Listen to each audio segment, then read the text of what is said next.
The overall goal of this procedure is to generate paraffin-embedded biofilm sections that can be used to assess the distribution of gene expression as reported by fluorescent protein production within intact native morphologies. This method can help answer key questions in the study of microbial communities, such as how are the expression of specific genes and the production of exopolymeric substances distributed in the context of native biofilm architecture. The main advantage of this technique is that it allows for analysis of gene expression within the preserved morphology of biofilm cross-sections, while also being amenable to downstream treatments such as staining of distinct features and high-resolution imaging, such as confocal or electron microscopy.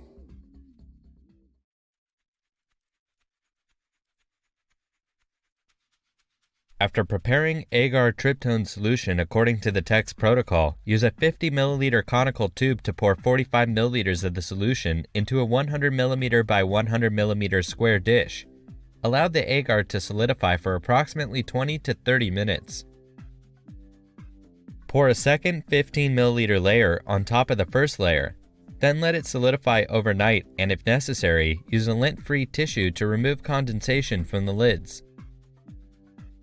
Next, to spot colony biofilms, after growing an isolated single P. aeruginosa colony from a frozen stock according to the text protocol, pipette 2.5 to 10 microliters of cell suspension onto a medium bilayer plate. Colonies may be incubated in the dark at 25 degrees Celsius and 80 to 100% relative humidity for up to 4 days. Gently pour 15 milliliters of the agar solution over the growth medium and colony and allow the agar to form a gel at room temperature for 5 minutes. Then, use a sharp razor.